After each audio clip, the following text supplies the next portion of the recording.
सभी हिंदू सनातन धर्म प्रेमियों को मकर संक्रांति की शुभकामनाएं। लोहड़ी तो बीत चुका है और आज पोंगल एवं मकर संक्रांति है। देश के विभिन्न भागों में इसे विभिन्न नाम से मनाया जाता है। दक्षिण भारत में ओणम पोंगल के नाम से मनाया जाता है। पंजाब की ओर लोहड़ी के नाम से मनाया जाता है। पूर्वोत्तर भारत में इसे बिहू के नाम से मनाया जाता है। झारखंड में सरहुल के नाम से मनाया जाता है और हम लोग मकर संक्रांति के नाम से मनाते हैं। लेकिन जिस किसी रूप में भी हम मकर संक्रांति का त्यौहार कर रहे हैं, इस त्यौहार को मनाते हैं। सभी हिंदू सनातन धर्म प्रेमियों को मकर संक्रांति मंगलमय हो। आपके जीवन में खुशियां आए।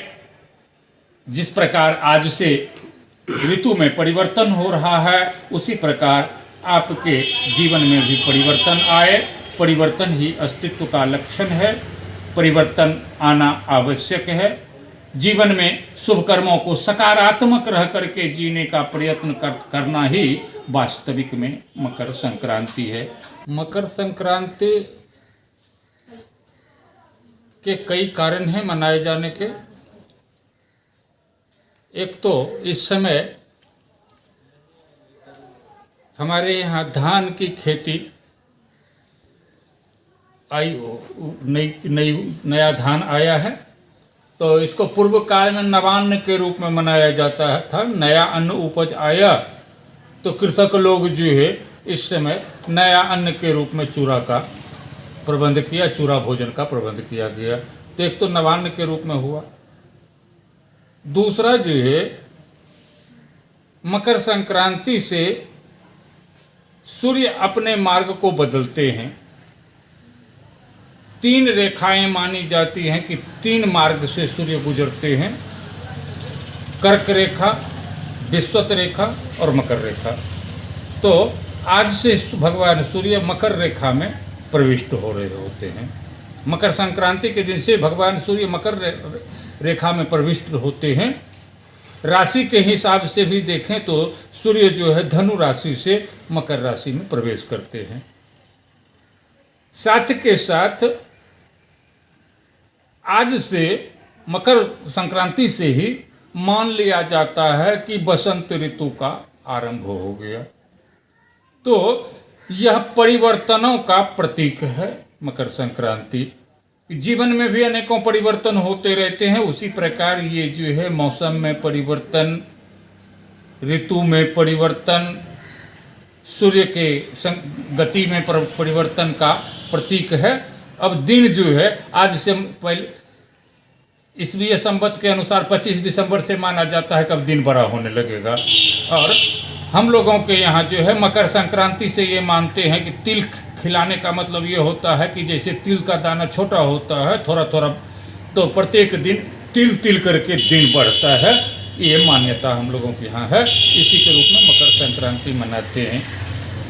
पूर्व काल में जब ये अंग्रेजी का अब जन्म नहीं हुआ था, जिस समय अंग्रेजी का जन्म नहीं हुआ था, हम लोग जानते हैं अभी 2022 ईस्वी है, तो 2022 ईस्वी है तो 2023 वर्ष पहले अंग्रेजी नहीं हुआ करता था।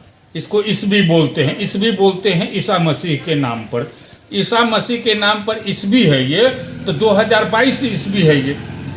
तो 2022 वर्ष से हम ये मान सकते हैं कि 14 जनवरी 15 जनवरी 13 जनवरी जो कह लीजिए मकर संक्रांति। लेकिन क्या 2022-23 वर्ष पहले मकर संक्रांति नहीं होता था? तब भी मकर संक्रांति होता था। गोस्वामी तुलसीदास जी रामचरितमानस में स्पष्ट लिखे हैं, माघ मकर जब रविगत होई, तीर्थपति आबहि सब कोई। माघ महीने, माघ का ही नाम है, एक नाम है मकर। माघ महीने का एक नाम मकर है। तो माघ महीने की प्रविष्टि ही वास्तविक तिथि है मकर संक्रांति की। लेकिन बीते समय में हम लोगों ने इतनी लंबी गुलामी झेला, मुगलों की गुलामी से लेकर अंग्रेजों की गुलामी तक झेलते झेलते हम अपनी संस्कृति को भूल गए और हम लोगों ने जो है अंग्रेजों के मतानुसार 14 जनवरी 15 जनवरी करना शुरू कर दिया मकर संक्रांति। वास्तविक में ये माघ महीने की शुरुआत का व्रत है और वास्तविक तिथि हम लोगों का माघ महीना ही है। आज से माघ महीना का आरंभ माना जाना चाहिए कि माघ महीने आरंभ हुआ, यही है मकर संक्रांति का मूल उद्देश्य। इसमें जो है अब ठंडी का मौसम रहता है तो आदमी थोड़ा स्नान ध्यान करने में परहेज करते हैं, ठंडा लगता है। अभी से जो है थोड़ा मौसम गर्म हो गया, इसी के प्रतीक के रूप में लोग गंगा स्नान कर लेते हैं। गंगा स्नान करके आए तो दही चूड़ा तिलकुट आदि खाते हैं। तिल गर्म प्रवृत्ति का होता है तो शरीर में जाएगा तो भीतर जो शीत का अंश होगा खत्म हो जाएगा। दही में भी गर्मी होता है तो उसका भी गर्मी का अंश शरीर में प्रविष्ट होगा तो सर्दी का जो अंदर असर है वह खत्म हो जाएगा। हमारे बाबा गुरु कहा करते थे कि 12 महीने के 12 अमृत होते हैं। 12 महीने के, साल के 12 महीने हिंदी में जो होते हैं उसके 12 अमृत हैं। तो हमारे बाबा गुरु गिनवाते थे चैत में नीम, चैत महीने का नीम अमृत है। बैसाख का बेल अमृत है। जेठ का बासी भात अमृत है। आषाढ़ का आम अमृत है। सावन का खीर अमृत है। भादौ के राई की चटनी अमृत है। आश्विन का खीरा अमृत है। कार्तिक महीने का गुड़ अमृत होता है। अघन महीने का चूड़ा अमृत होता है। पूस महीने का मूली अमृत होता है। माघ महीने का घी अमृत होता है। फागुन महीने का भूजा अमृत होता है। तो हर महीने अगर इस प्रकार से हम सेवन करते हैं तो हम स्वस्थ तंदुरुस्त रहते हैं, रोग मुक्त रहते हैं। आज हम लोग सुन रहे हैं इम्यूनिटी पावर खराब हो गया है, तो घी नहीं खाओगे तो इम्यूनिटी पावर तो खराब होगा ही होगा। मकर संक्रांति के नाम पर दही भी जो होता है उसमें भी घी का अंश रहता है, वो भी खाते हैं। और उसके बाद खिचड़ी खाते हैं। तो खिचड़ी में हम लोग बोलते हैं खिचड़ी के 4 यार, घी, पापड़, दही और अचार। तो खिचड़ी में घी डाल करके खाएंगे तो जब घी डाल करके खाएंगे तो शरीर रोग मुक्त हो जाएगा। तो माघ महीने का घी लाभकारी होता है। इसलिए जो है ये मकर संक्रांति अनेकों कारण से हम लोग मनाते हैं। हमारा सनातन धर्म का जो भी व्रत है, जो भी त्यौहार है, जो भी उत्सव है, सब वैज्ञानिक तरीके से और स्वस्थ रहने के हिसाब किताब से बनाया गया है। तो जितने भी व्यक्ति हैं चाहे हिंदू धर्म के हैं तो वो सभी 14 जनवरी को ही तिल संक्रांत मनाते हैं और 15 जनवरी को मकर संक्रांति मनाते हैं। तो उन्हें किस दिन मनाना चाहिए? वास्तविक में अगर मनाना हो तो हम लोग हिंदू धर्म के पालक हैं तो हिंदुत्व के अनुसार हम लोगों को माघ महीना शुरू होने के दिन मनाना चाहिए ये। लेकिन गुलामी जो है, आरत काह न करही कुकर्मू, आरत थे हम लोग, गुलाम थे। और एक लंबे समय तक 200 वर्षों की गुलामी झेलते झेलते हम लोगों को आदत लग गया अंग्रेजों के बनाए हुए नियम को आज भी नहीं भूल पा रहे हैं। यहाँ तक कि हमारे देश का संविधान तक जो है अंग्रेजों का बनाया हुआ है, उसको भी हम लोग बदल नहीं पा रहे हैं। बदलने का चेष्टा किया जाता है तो देखते ही हैं कि कभी ये आंदोलन, कभी कृषि आंदोलन, कभी जो है शाहीन बाग आंदोलन होने लग जाता है। कारण हम लोगों को गुलामी झेलने की आदत हो गई है। गुलाम रहने के कारण हम लोग जो है भूल चुके हैं अपनी संस्कृति को।